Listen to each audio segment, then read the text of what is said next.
Ini adalah satu-satunya cara bagaimana kalian bisa selamat kalau kalian terjun dari udara tanpa menggunakan parasut. Yang pertama, kalau kalian terjun tanpa menggunakan parasut, jangan sekali-kali untuk terjun di air. Karena kalau kalian terjun dengan kecepatan 140 km per jamnya, air akan seperti beton. Jadi kalau tubuh kalian menabrak, tubuh kalian akan hancur. Kemudian ketika kalian jatuh, jangan panik, langsung bentuk posisi X seperti ini. Yang tujuannya adalah memperlambat kecepatan jatuh kalian, sehingga kalian bisa melihat di mana target kalian akan mendarat dengan selamat. 3 opsi terbaik untuk mendarat ketika kalian terjun tanpa parasut adalah rawa, salju, dan pepohonan.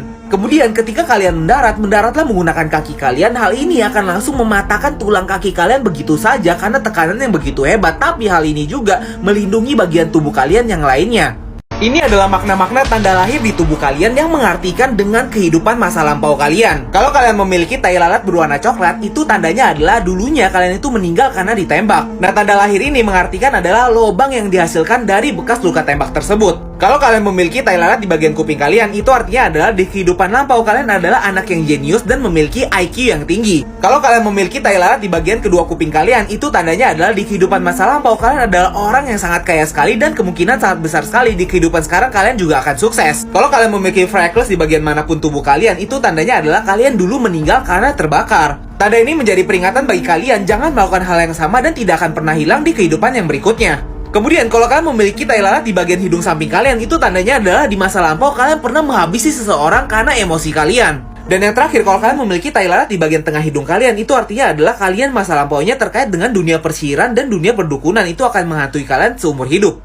Kalian tahu gak sih, dunia lagi dihebohkan tentang pernikahan Nobita bersama Shizuka di film Stand By Me yang kedua. Tapi kalian tahu gak sih ada hal yang menarik nih. Katanya di film itu Doraemon gak bisa melihat pernikahan ini. Hal ini bukan tanpa alasan sama sekali. Kalau kalian nonton cuplikan filmnya itu, lagunya itu bakal sedih banget. Kalian nontonnya kayak terharu banget nih, padahal nih pernikahan loh. Terus kalau kalian perhatikan poster dari Stand By Me yang kedua ini juga nggak ada Doraemon sama sekali di sini nih. Tuh lihat tuh, di pernikahannya nggak ada foto Doraemon yang lagi bergaya di situ. Biasa kan selalu masuk. Kemudian kalau kalian melihat poster ini, Doraemon tuh sedang menangis. Ada 2 hal kemungkinan dari tangisan Doraemon ini. Yang pertama, dia itu seneng banget melihat teman kecilnya ini, teman baiknya ini akhirnya menikah bersama Shizuka yang dia suka itu. Tapi ada satu kemungkinan lagi, dia itu nggak bisa melihat pernikahan ini, jadi dia menangis. Bisa ngebayangin gak sih kalau filmnya bener-bener kayak gitu? Padahal Doraemon ini selalu ngebantuin Nobita apapun, kapanpun, dimanapun. Termasuk mengejar Shizuka, Nobita juga selalu dibantu oleh Doraemon. Bahkan ketika Nobita terlibat cinta segitiga, Doraemon juga ada di sana. Jadi penasaran kan? Ditunggu aja filmnya ya. Guys, kalian pasti udah tahu dong kalau akun Twitter dari Donald Trump itu udah di-ban permanen. Tapi kalian tahu gak? Ada yang percaya akun Twitter Donald Trump ini di-ban karena dia itu mau membocorkan lokasi alien di bumi ini. Pernyataan ini didukung oleh seorang pria bernama Haim Esed. Pria ini adalah ketua mantan program antariksa Israel yang mengatakan kalau Donald Trump itu mengetahui lokasi alien di muka bumi. Menurut dia, memang dari dulu itu Israel bersama Amerika Serikat sudah berhasil menghubungi alien dan bekerja sama bersama alien. Bahkan menurut dia juga, Amerika bersama alien sudah bekerja sama untuk membangun pangkalan rahasia bawah tanah di planet Mars.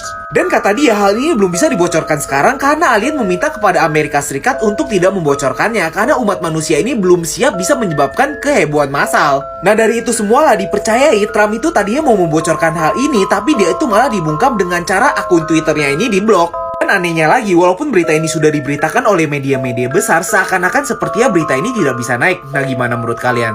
Kisah mengenai seorang anak yang menceritakan kalau dia itu reinkarnasi dan dia itu pernah menghabisi seseorang dan akhirnya memutuskan untuk menghabisi dirinya sendiri. Anak ini bernama Daham yang lahir di Turki pada tahun 1935. Ayahnya menceritakan ketika Daham baru saja lahir, dia itu mempunyai tanda lahir di leher bawahnya sini yang mengeluarkan darah terus dan akhirnya dia dibawa ke rumah sakit untuk dijahit. Ketika berusia 2 tahun, Daham ini menceritakan kepada ayahnya kalau dia itu bernama Jamil dan dia itu adalah seorang bandit. Pada saat itu ayahnya tidak langsung percaya, tapi Daham kecil ini mempunyai kebiasaan kalau dia itu melihat polisi dia akan melempar batu dan dia itu sering banget kayak main pistol-pistolan kayak gini. Dan dia itu juga nyaris pernah mengambil senjata dari ayahnya untuk menyerang polisi. Dan akhirnya ayahnya mau mendengarkan cerita Daham. Dia menceritakan kalau dulu dia adalah seorang bandit bersama kakaknya yang menghabisi 2 orang lelaki dan 2 orang perempuan yang diwik-wikin. Setelah itu karena dia terkepung oleh polisi dan rumah persembunyiannya dibakar, akhirnya Daham ini memutuskan untuk menghabisi kakaknya terlebih dahulu dan memutuskan untuk menghabisi nyawanya sendiri. Dan rupanya setelah diperiksa memang ada tanda lahir di bawah dagu ini dan di atas kepala sesuai dengan arah peluru dari bandit tersebut. Guys, lagi viral di sosial media tentang penampakan wanita berambut panjang di lokasi pencarian kecelakaan satu keluarga yang jatuh ke sungai. Jadi kejadian ini terjadi pada hari Jumat, di mana satu keluarga yang terdiri dari seorang nenek, ibu, dan anaknya itu mengendarai sebuah motor dan akhirnya jatuh ke dalam sebuah sungai. Anaknya ini yang berusia 10 tahun berhasil ditemukan selamat, sedangkan neneknya ini sudah ditemukan meninggal dan ibunya ini sedang dalam tahap pencarian sampai sekarang. Tapi yang membuat heboh warga sekitar di situ bukan menemukan sang ibu, malah tim pencari ini merekam sebuah penampakan di mana terekam seorang wanita di sebelah sini nih. Bisa kita lihat nih pencarinya banyak banget tapi nggak ada yang menyadari sosok wanita itu. Nah dari penampakan ini, warga sekitar mengaitkan penampakan ini adalah sosok penunggu dari jembatan itu. Memang karena setiap tahunnya di jembatan itu selalu memakan korban, di mana di jembatan itu selalu terjadi kecelakaan yang ada korban tewasnya. Dan tapi rupanya setelah dikonfirmasi oleh kepala pencarian Basarnas pada saat itu, rupanya sosok wanita ini adalah turis asing yang rupanya tinggal di sana juga guys. Jadi bukan penampakan nih.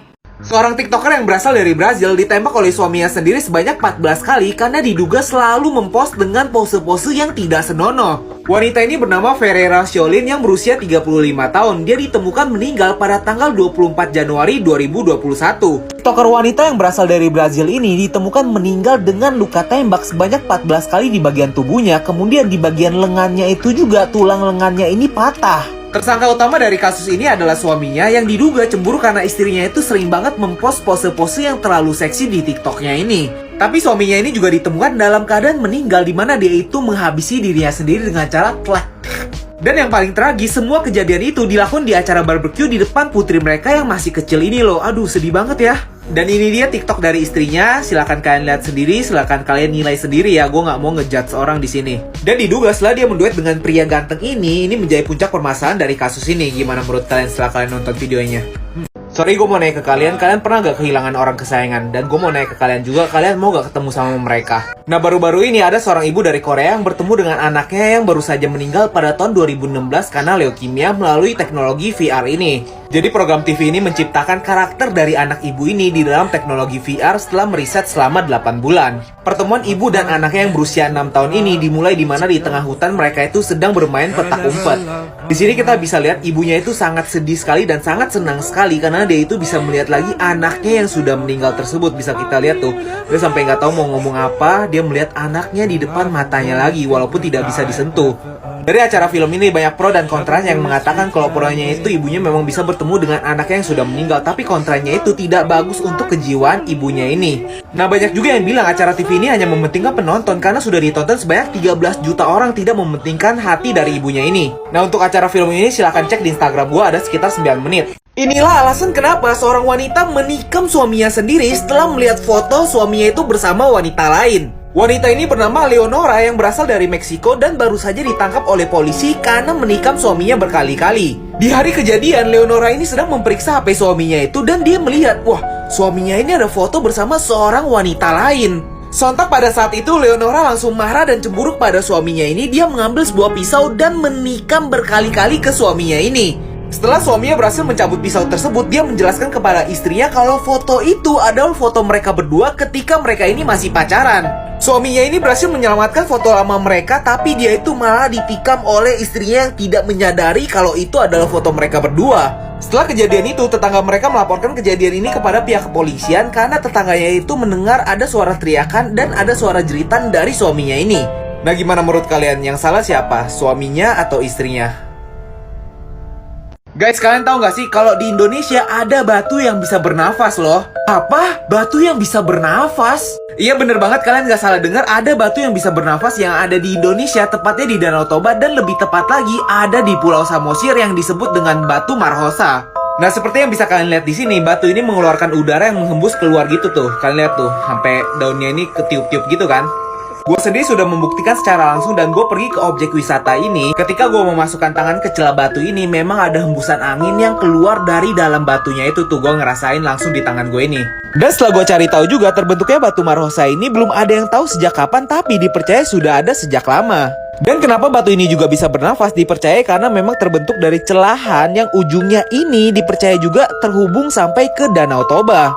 Dan sampai sekarang, walaupun batu ini merupakan fenomena alam, batu ini tetap disakralkan sampai sekarang oleh masyarakat di sekitar wilayah itu. Nah, buat kalian yang jalan-jalan ke Pulau Samosir, jangan lupa kesini. Viral di Twitter, hashtag kemurnian Bear Brand sama naga putih. Nah, di sini gue mau ngebahas susu paling aneh di dunia yang namanya Bear Brand ini. Nah, kenapa gue bilang susu Bear Brand itu susu yang paling aneh? Soalnya coba kalian perhatikan, namanya susu beruang, iklannya pakai naga, tapi aslinya itu susu sapi. Maunya apa sih ini Bear Brand? Nah, kalau kalian nggak pernah lihat iklannya tuh, perhatikan tuh. Dia pakai naga putih kayak gini. Ini susu naga, susu beruang, apa susu sapi sih? Dan kalian tau gak apa yang paling buat gue kesel? Masalahnya pas kecil itu gue mikir namanya itu Bear Brand, susu beruang lah. Diperes dari beruang dong itu susu beruang. Rupanya dong itu susu sapi guys. Ada gak ya kayak gitu juga? Nah kalau kalian mikirnya kayak gitu berarti kita satu angkatan nih. Kita udah minum susu Bear Brand dari kemasan yang gepeng kayak gini nih. Kalau sekarang mau udah susah cari kemasan kayak gini kan? Kalian inget gak nih? Dan entah mengapa fakta uniknya kalau temen kalian lagi mabok atau kalian juga lagi mabok, pasti kalian kasih susu Bear Brand. Ya nggak, bener kan? Nah sekarang coba tag dulu tuh orang yang pernah minum susu ini pas lagi mabok guys. Ini adalah alasan kenapa anjing suka sekali mencium selangkangan kalian. Anjing adalah hewan yang dilahirkan dengan kelebihan indera penciuman. Bahkan indera penciuman anjing itu 4 kali lebih tajam daripada manusia. Anjing biasa menggunakan hidungnya untuk mengetahui apa yang sedang terjadi di sekitarnya. Itulah alasan kenapa anjing suka banget mengendus di sekitarnya. Ketika anjing mencium kalian atau mengendus selangkangan kalian, itu artinya adalah anjing itu sedang mencari informasi tentang kalian. Hanya dengan mengendus kalian, anjing mendapatkan berbagai informasi tentang kalian. Contohnya adalah umur kalian berapa, kesehatan kalian sedang bagaimana, dan apa yang sedang terjadi dengan mood kalian hari ini. Dan hebatnya indera penciuman anjing ini, bahkan mereka juga bisa mengetahui apakah kalian sedang hamil atau apa jenis kelamin kalian, lelaki atau perempuan.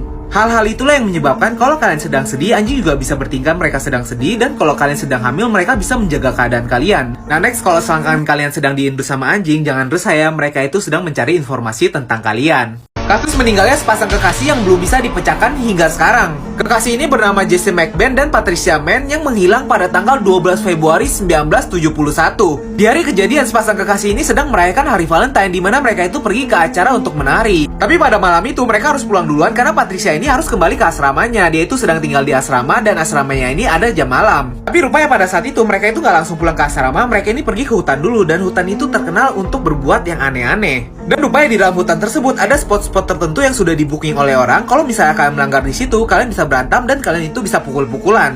Esok hari ya teman asrama dari Patricia itu mencurigai karena Patricia ini belum kembali, padahal dia itu nggak pernah melanggar jam malam. Akhirnya dilakukan pencarian selama beberapa hari dan pasangan ini dinyatakan hilang. Akhirnya setelah 12 hari seseorang menemukan ada pasangan yang terikat di pohon di dalam hutan tersebut. Tubuh mereka sangat mengenaskan, ada luka lebam di mana seperti dipukuli sebelum mereka ini meninggal dan akhirnya diikat di pohon. Dan yang paling mengerikan, kasus ini belum bisa dipecahkan sampai sekarang. Ini dia alasan pria lebih memilih boneka Wik-Wik daripada menikahi wanita sesungguhnya. Boneka Wik-Wik digadang-gadang akan menggantikan perempuan nyata di kemudian hari. Semakin banyaknya pria yang tertarik dengan boneka Wik-Wik membuktikan bahwa ini akan menjadi fenomena besar di kemudian hari. Rupanya dua alasan utama pria di luar sana memilih menikahi boneka Wik-Wik karena mereka itu menganggap kalau boneka Wik-Wik ini lebih setia, tidak akan pernah meninggalkan mereka, dan mereka itu bisa menghindari drama dari hubungan mereka. Menurut New York Post, boneka Wik-Wik akan booming sekitar 10 tahun lagi, dan di era tersebut boneka Wik-Wik akan tampil sangat cantik banget dan di sini akan menarik minat masyarakat. Bahkan dikabarkan juga 10 tahun lagi boneka Wik-Wik akan bisa berjalan, berbicara dengan lancar dan merasakan sensasi serta emosi yang diberikan kepadanya. Menurut sebuah perusahaan boneka Wik-Wik yang bernama Real Doll, mereka itu sedang mengembangkan sebuah boneka Wik-Wik yang di dalamnya itu memiliki sensor di zona sensitifnya untuk fungsinya memberikan sensasi lebih nyata ketika kita melakukan hubungan itu. Nah gimana menurut kalian? Gila gak tuh?